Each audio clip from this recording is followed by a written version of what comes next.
गुरु जी के चरणों में दंडवत स्वीकार हो। मेरी तरफ से सभी बच्चे को सुख शांति प्राप्त हो। सभी बच्चे खूब बढ़े यही मेरी तरफ से सभी छात्रों को आशीर्वाद प्राप्त हो। स्कूल में आए हैं तो कुछ पढ़ के जाए, सीख कर जाए।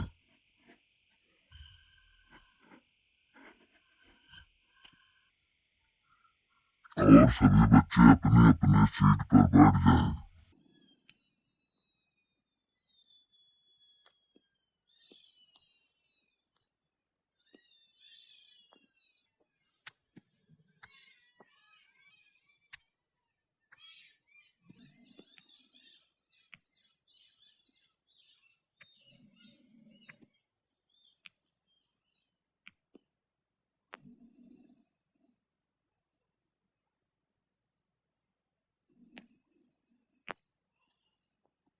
सर जी, हम लोग अपने अपने सीट पर बैठ गए और हम लोगों को आप कुछ पढ़ाना शुरू करें सर। अरे चुप बदतमीज, मूर्ख नालायक कहीं का। पहुंचते पहुंचते तुरंत पढ़ाना शुरू करे, बता दिए। कुछ थोड़ा बहुत आराम कर लेने दे, हमको पानी वानी पी लेने दे कि वैसे पढ़ाना शुरू कर। अरे बच्चों, तुमको पहुंचने से पहले थोड़ी देर हमको आराम कर लेने देना चाहिए। उसके बाद तो हम तुमको पढ़ाएंगे, पढ़ाने के लिए आए हैं। और तुम पहले ही परेशान करना शुरू कर देंगे। और कम से कम चपरासी आए, एक गिलास पानी लाए, पी ले, मन को शांति मिले, तब पढ़ाना शुरू करें। तुम पहले से ही चिल्ला रहे हो कि पढ़ा दीजिए, और पढ़ाने के लिए तो आए हैं, लेकिन तुम सब इतना मूर्ख हो। स्कूल के सभी छात्र हो, हम आए हैं तुम्हारे ही तो कार्य के लिए, तुम्हारा ही कार्य करेंगे, कोई हमारा कार्य है नहीं। पढ़ाने के लिए आए तो जरूर पढ़ाएंगे, इससे पहले तो कोई जरूरत ही नहीं है। लेकिन कुछ समय लेने के लिए शांतिपूर्वक पढ़ाने दोगे तो अच्छी बात है, नहीं पढ़ाने दोगे तो तुम जानो, तुम्हारा काम जाने।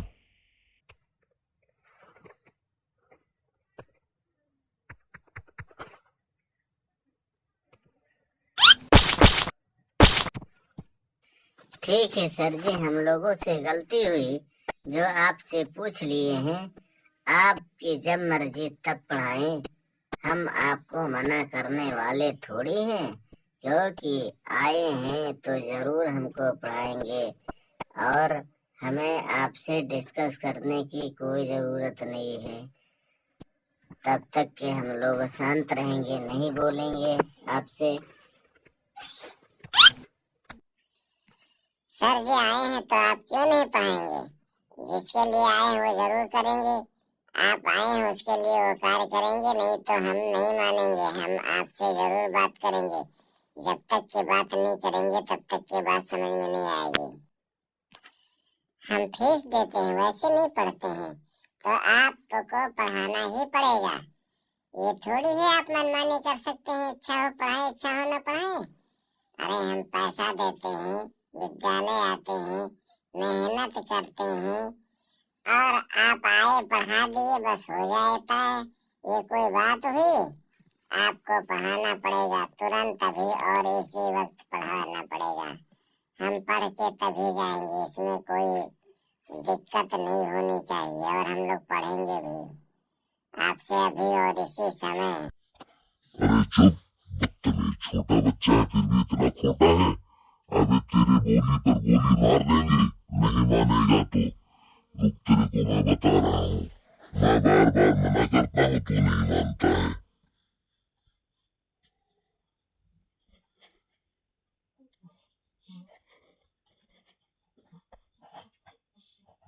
और तू दुष्टई करेगा। मैं तेरे को मना करता हूँ, अब दबा दिया फूट जाएगा तू। ऐसे इसी तरीके से तेरे को मैं दबा दूंगा, तभी तू मानेगा, अन्यथा बीच में नहीं मानेगा। इतना मूर्ख बालक है कि मेरे ही से सवाल करता है। अरे कुमार बालक बहुत खोटा है, अब तेरे छोटा कर दूंगा दबा करके।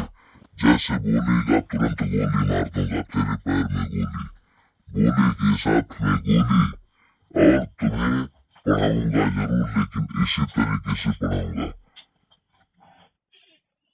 सर जी अब हमें आप छोड़ दीजिए, हम आपकी जैसा मर्जी वैसा पढ़ाएं, हम आपसे बात नहीं करेंगे।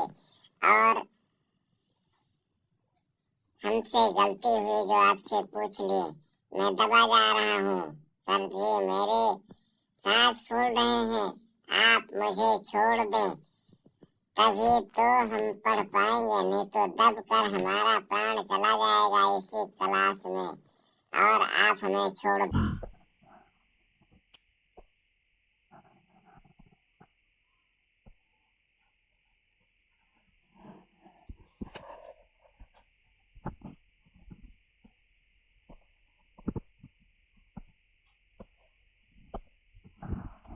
ठीक है, मैंने तेरे को छोड़ दिया।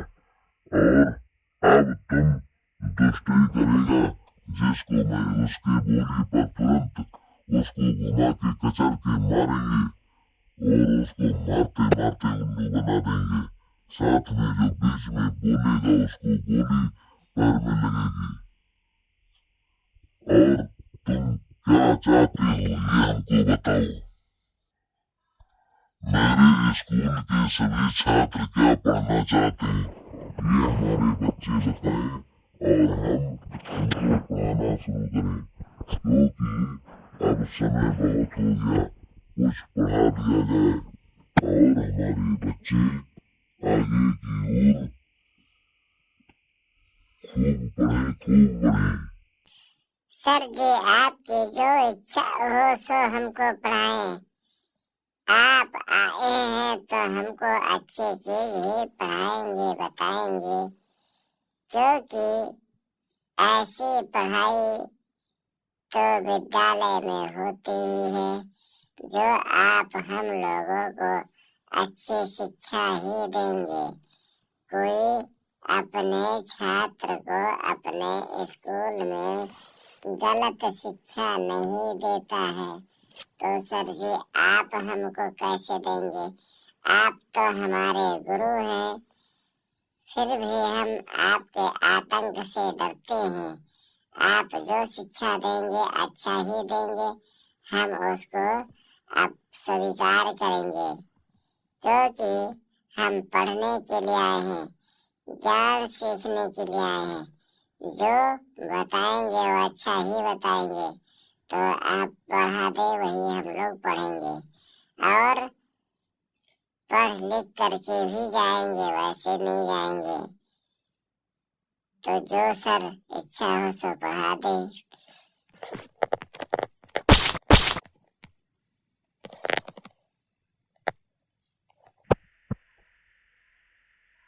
हाँ, ये तो बहुत अच्छी बात है, क्योंकि तुम बहुत समझदार हो बेटा।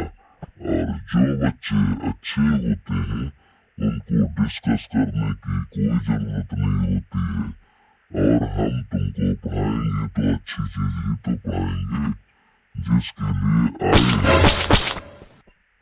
हमारे बच्चे सब पढ़ेंगे, सब पढ़ेंगे, और उसी को लेकर के हम अपने बच्चों को आगे की ओर बढ़ाएंगे। जो नहीं बढ़ेगा, नहीं पढ़ेगा, उसको सजा देंगे, और सजा से नहीं मानेगा तो पैरों में गोली मारेंगे। जो बीच में बोलेगा उसके पैर में गोली मारेंगे। इसीलिए हम तैयारी के साथ आए हैं और तुम्हारे साथ ही सब कुछ बताएंगे।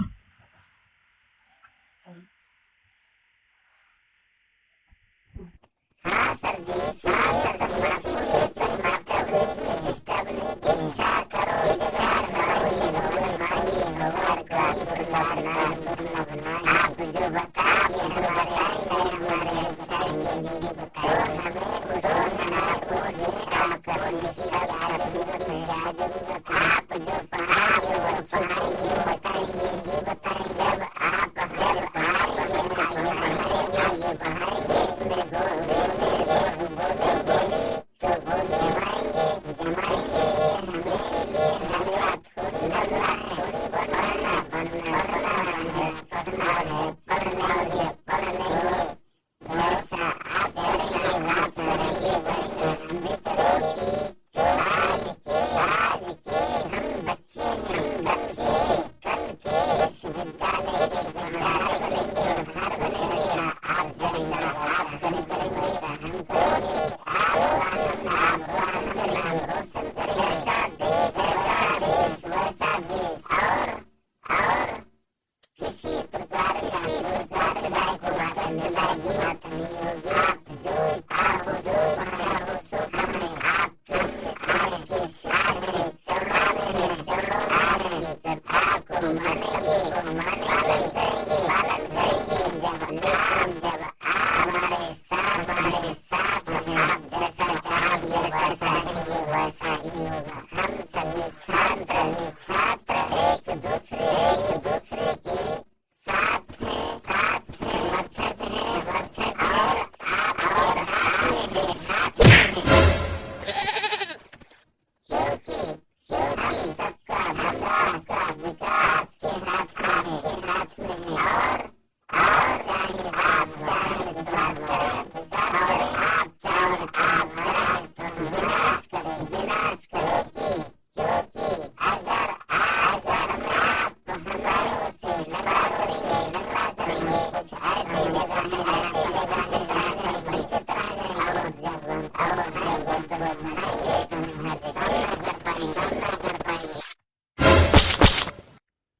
नहीं बच्चों, जो तुम सब देख रहे हो डर रहे हो वो बच्चों का खेलने का पटाखा है। हम जब तुमको पढ़ाएंगे तो साथ ही खिलाएंगे और हम तुमको अच्छी कहानियां सुनाएंगे।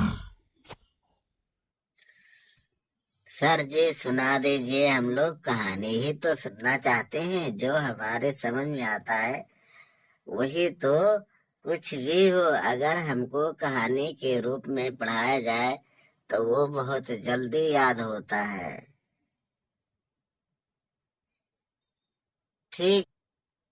ठीक से सुन लेते हैं, वो हम अच्छी तरीके से जान जाते हैं, क्योंकि कहानी में हम रुचि लेते हैं, वो भी बहुत अच्छा। जब कहानी सुनते हैं तो मन में ही आनंदित हो जाते हैं।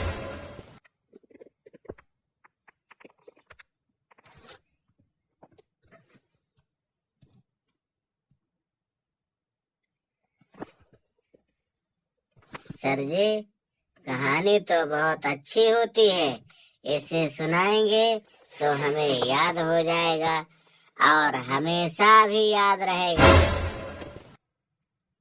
इसको हम नहीं भूलेंगे, क्योंकि एक ऐसी ही स्टोरी होती है जो हमको याद दिलाती है। बहुत पुराने समय की बात है। आज हम तुमको उसके एक बुद्धिमान के बारे में कहानी सुनाने जा रहे हैं और उसी समय एक गांव में 4 चोर रहते थे और वो 4 चोर बहुत आलसी थे। वो किसी कारणवश कोई कार्य नहीं करते थे। उनका व्यवसाय था चोरी करना। वो चोरी करके ही अपना पेट पालते थे, चाहे जो कुछ हो जाए। वो चारों चोर एक राज्य में एक गांव में किसी गरीब के घर में चोरी का प्लान बनाया और शाम को जाकर के उसके घर में संधदार सेंध काट दिया और सेंध के माध्यम से उसका सारा धन ढो ले गए, सामान सब ले गए। लेकिन सुबह ही होते ही चारों चोर का पता लग गया।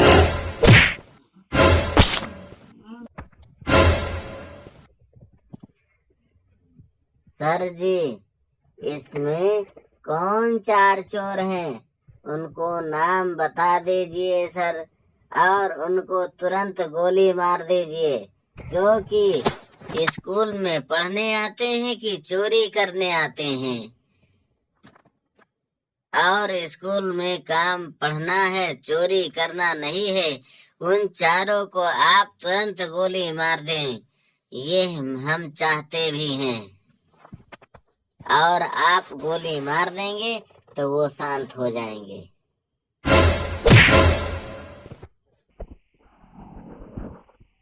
अरे मूर्ख बच्चों, हम तुम लोगों में से नहीं बता रहे, हम एक कहानी सुना रहे हैं।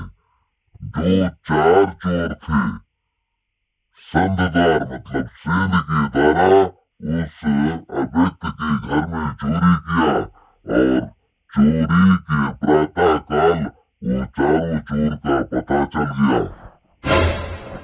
उस व्यक्ति ने जाकर के राज दरबार में बताया कि इन चोरों ने हमारे घर में चोरी किया है।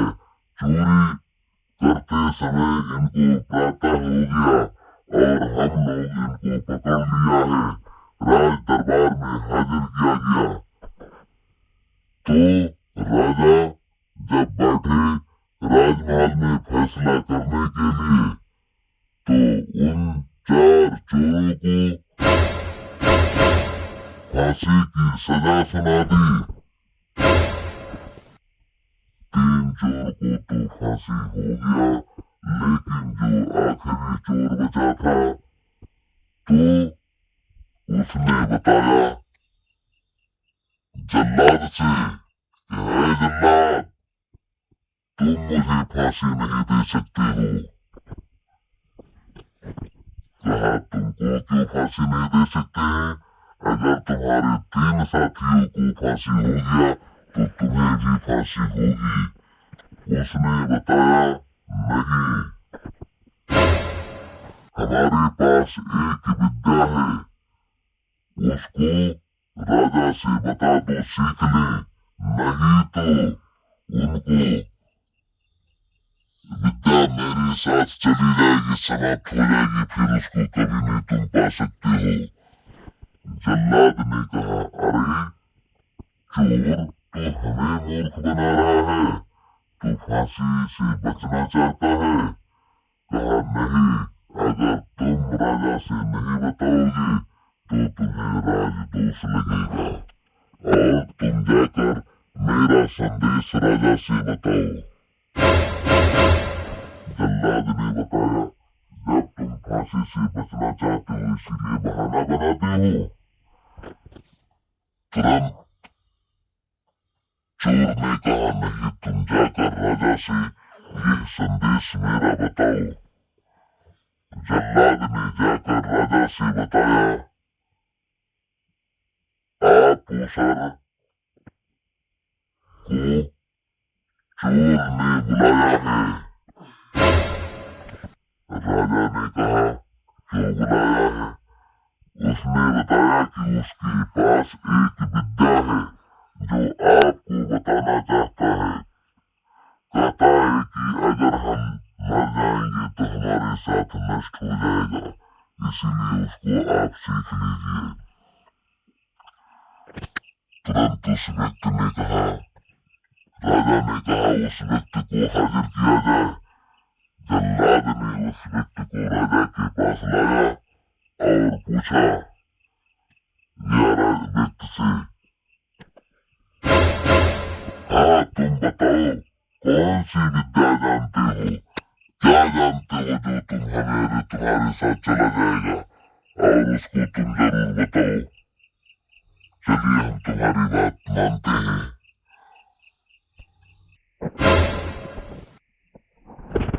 उस चोर ने राजा से कहा, महाराज, मैं सोने की खेती करना जानता हूँ और उसको आप सोने की खेती हमसे सीख लीजिए, क्योंकि आपके राज्य में खेती सोने की होने लगेगी तो कितना सोना हो जाएगा, आपके पास तो रहेगा ही, लेकिन आपके साथ सभी प्रजा के पास रहेगा।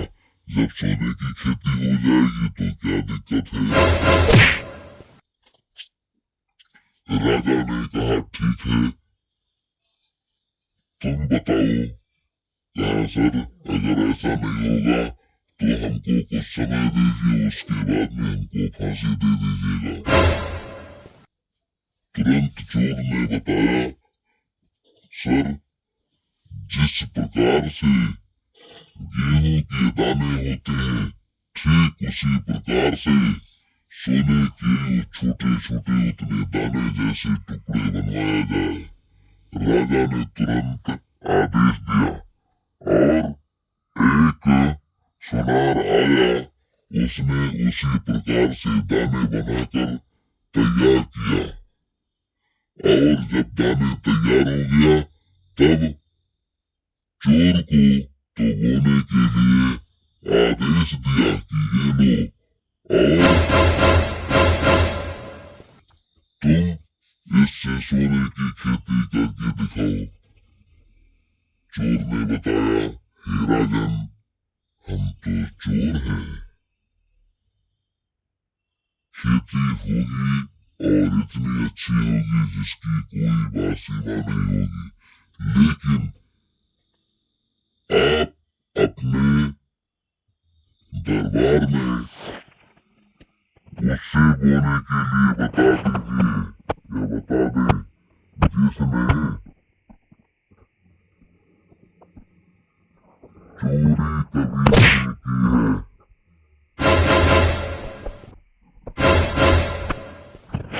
वही व्यक्ति बोएगा तो ये खेती होगा, अन्यथा नहीं होगा।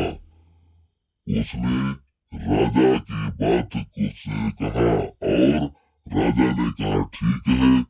तो उसने अपने सिपाहियों से बताया कि तुम इसको बो।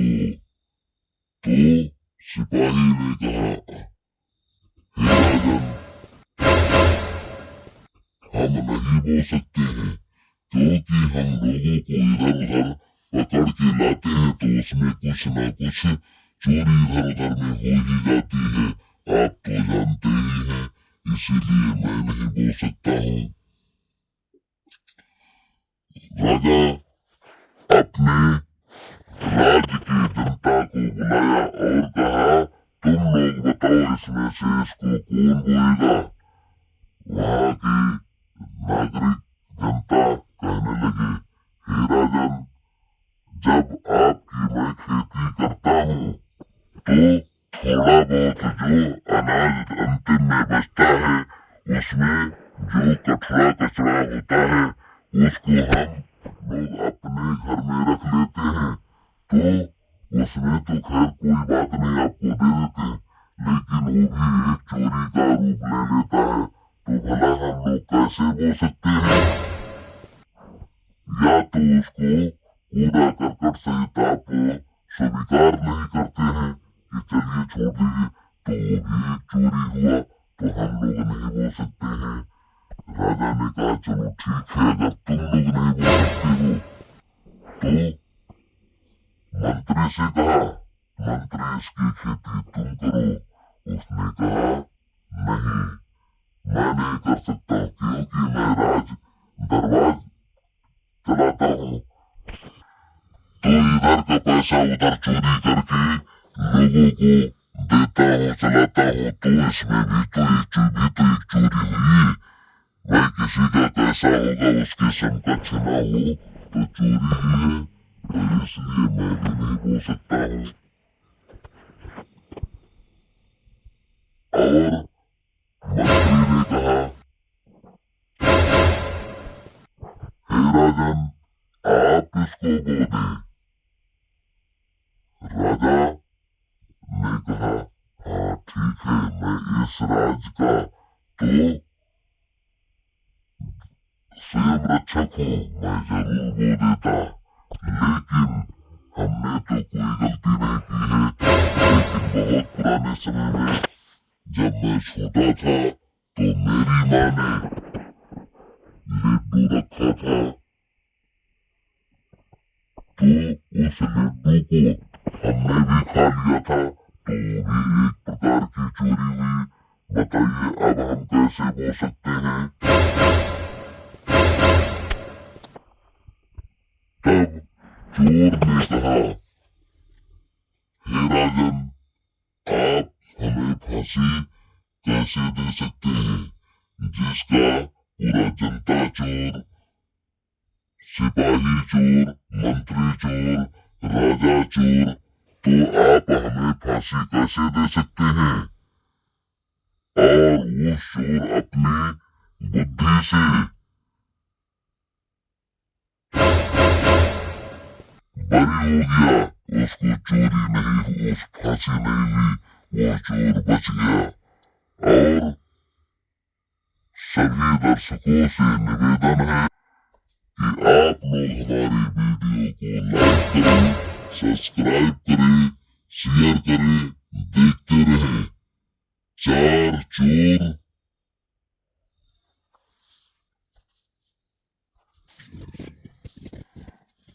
चोर की कहानी हम आप लोगों को सुनाए हैं, जिसमें से एक चोर अपने अकल के और बुद्धि के माध्यम से बच गया, बाकी 3 को फांसी हो गया। और आप लोग हमारे कमेंट बॉक्स में जरूर बताएं कि वीडियो कैसा लगा, ताकि अगले दिन हम आपके लिए नई वीडियो लेकर के आप लोग हमारे वीडियो को देखते रहें। हमारे स्कूल में गुरुजी का आतंक, 4 चोर की कहानी में बुद्धिमान चोर बच गया, 3 को फांसी हो गया। और